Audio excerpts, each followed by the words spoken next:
Welcome back to the Empowerment Library. In our last video, we explored The Total Money Makeover by Dave Ramsey, a book that taught us how to take control of our finances and build lasting wealth. Today, we're shifting gears from money to mindset with Charles Duhigg's best-selling book, The Power of Habit.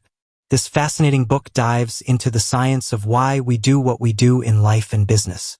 Duhigg reveals how habits shape our daily choices, drive organizational success, and even fuel social movements.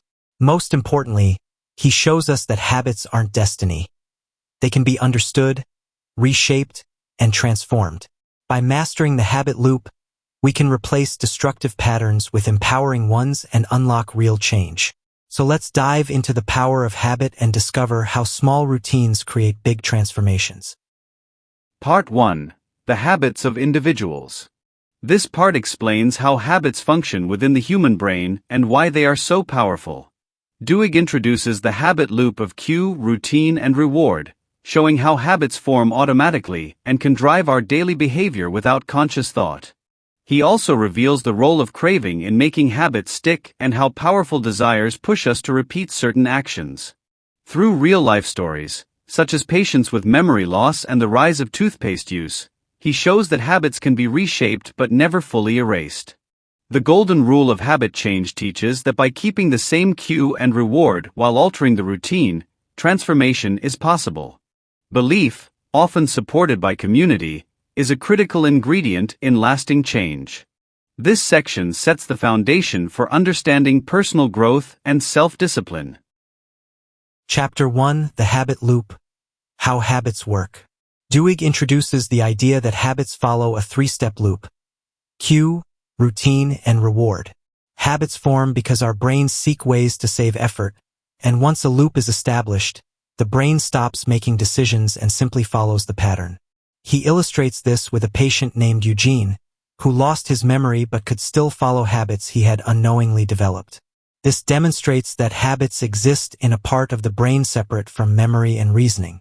Cues trigger the behavior automatically, routines are the actions taken, and rewards reinforce the cycle, making the brain crave the result. The power of habits is that they can run on autopilot, which frees up mental space but also makes bad habits hard to break. To change a habit, we must first understand its loop. Duhigg sets the stage by explaining that every habit, good or bad, lives inside this framework. Understanding this system is the foundation of personal and organizational transformation. Chapter 2. The Craving Brain. How to Create New Habits. This chapter explores how cravings drive habits. It's not just the cue and reward, but the anticipation of the reward that makes habits powerful. Duhigg uses the story of Claude Hopkins, a marketing genius who popularized toothpaste, Pepsodent, by creating a craving for clean teeth. People didn't brush their teeth regularly until ads made them believe in the tingling feeling and cleanliness as desirable. Cravings create neurological itch that the brain feels compelled to scratch. The brain begins to anticipate the reward before it even happens, which fuels repetition. Without craving, habits fail to stick. With craving, even unpleasant routines, like exercise, can become desired.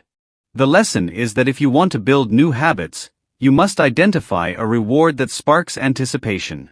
By learning how to harness craving, people can make habits not only automatic but also satisfying. Duhigg highlights how businesses exploit cravings to drive sales, but individuals can use the same principle for positive change. Chapter 3: The Golden Rule of Habit Change. Why Transformation Occurs. Habits are hard to eliminate, but they can be reshaped.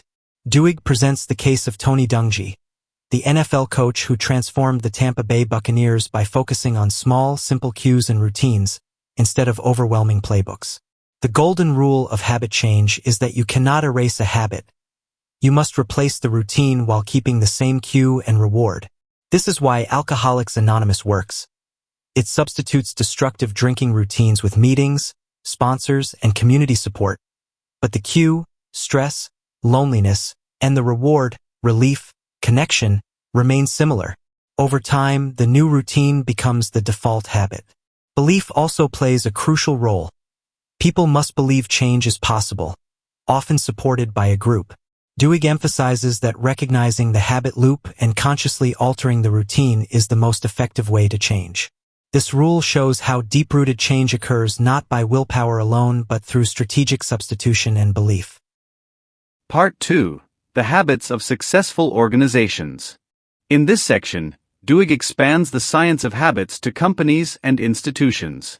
He introduces the concept of keystone habits, small but powerful practices that trigger widespread positive effects, such as worker safety at Alcoa or exercise in personal life. Willpower emerges as a crucial keystone habit, and Starbucks is highlighted for training employees to handle challenges with discipline. He also explains how crises create opportunities for leaders to reshape organizational habits, turning moments of chaos into transformation. Businesses like Target demonstrate how corporations study consumer habits to predict and influence behavior, raising both opportunities and ethical concerns. This part illustrates that habits don't just shape individuals, they silently guide how companies operate and thrive. The lessons here reveal how leadership, design, and strategy depend on habit structures. Chapter 4, Keystone Habits, or the Ballad of Paul O'Neill, Which Habits Matter Most. This chapter introduces keystone habits, special habits that spark widespread change across many areas of life. Duhigg tells the story of Paul O'Neill, who became CEO of Alcoa and shocked investors by focusing obsessively on worker safety. At first, people thought he was crazy, but by targeting safety, O'Neill changed how employees communicated, reported problems, and innovated. Profits soared as a side effect. Keystone habits create a ripple effect. Changing them alters routines, cultures, and outcomes beyond their immediate scope. For individuals, exercise is a keystone habit because it often leads to better eating, improved sleep, and greater productivity. Family dinners can be a keystone for children, improving grades and emotional health. The lesson is that not all habits are equal. Some trigger small wins that accumulate into massive transformations. By focusing on keystone habits, both people and organizations can create positive chain reactions that reshape their futures.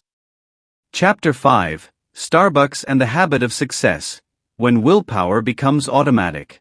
Here Duhigg explains that willpower is the most important keystone habit, and it can be trained like a muscle. He describes how Starbucks uses training to teach employees willpower and self-discipline in stressful situations.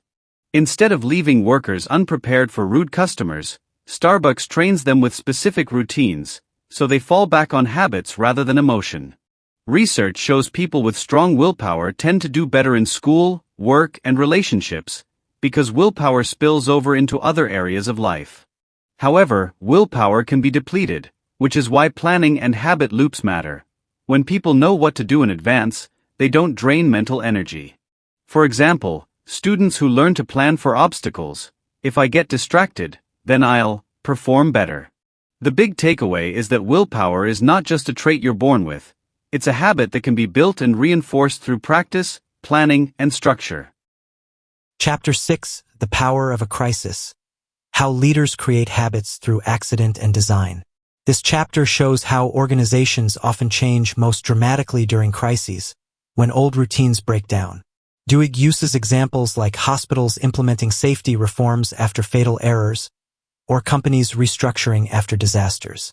Leaders can exploit crises as opportunities to reshape organizational habits, creating stronger systems and cultures. For instance, Rhode Island Hospital had a culture where surgeons ignored nurses, leading to deadly mistakes. After a crisis, the hospital rebuilt routines around communication and teamwork. Similarly, Paul O'Neill at Alcoa used a crisis mindset to instill safety-focused habits. Duhigg argues that habits exist not just in individuals, but also in groups and companies, often invisibly guiding behavior. Crises expose weaknesses, but good leaders deliberately use those moments to introduce better patterns.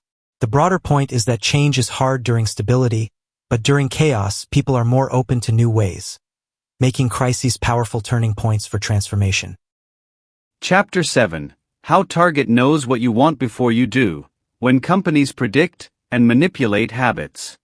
This chapter examines how businesses use customer habits and data to influence behavior. Duhigg explains how Target built a system to predict when women were pregnant, even before they publicly shared it, by analyzing buying patterns like unscented lotion or prenatal vitamins. By sending targeted coupons, they nudged customers into buying baby products exclusively at Target. The key idea is that companies track habits because routines drive consistent spending. People resist change, but if new habits are inserted during life transitions, like moving, marriage, or pregnancy, they're more likely to stick. This raises ethical questions about privacy and manipulation, since consumers often don't realize how their behavior is being shaped. However, the same principles can help people become aware of their own habits and take back control. The chapter highlights both the power and danger of predictive analytics. Companies can profit immensely, but individuals must remain mindful of how their routines are influenced. Part 3: The Habits of Societies. The final section explores how habits influence communities, movements, and moral responsibility. Duhigg recounts how Rosa Parks' arrest sparked the Montgomery bus boycott, showing that social habits, peer pressure, and shared beliefs fuel collective change. He explains that movements succeed not through isolated heroes but by networks of habits that spread across friends, communities, and institutions. Religious groups like Saddleback Church show how leaders nurture shared routines to create belonging and growth. The section also raises deeper questions of accountability, asking whether people are responsible for actions driven by ingrained habits.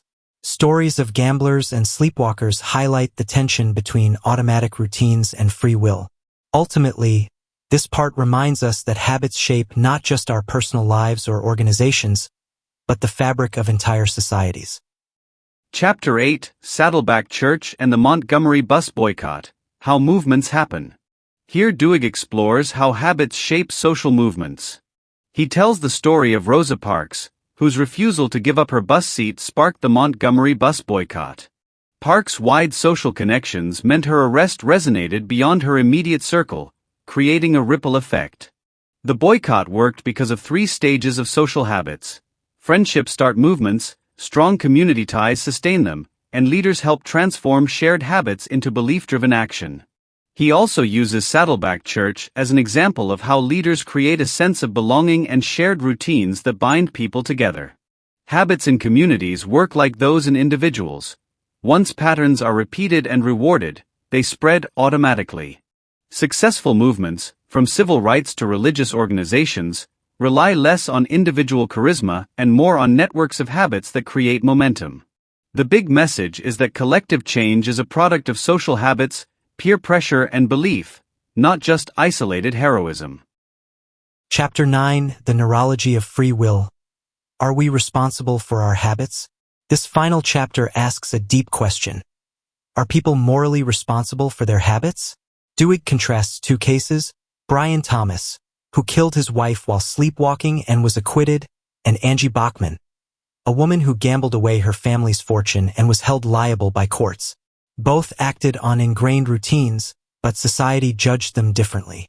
The science shows that habits can become so automatic they bypass conscious decision-making. Yet, unlike reflexes, habits can be reshaped with effort and awareness. This raises a moral tension. People are not fully to blame for having habits, but they are responsible for changing them once they recognize them. The chapter argues that responsibility lies in our ability to understand and reprogram habits.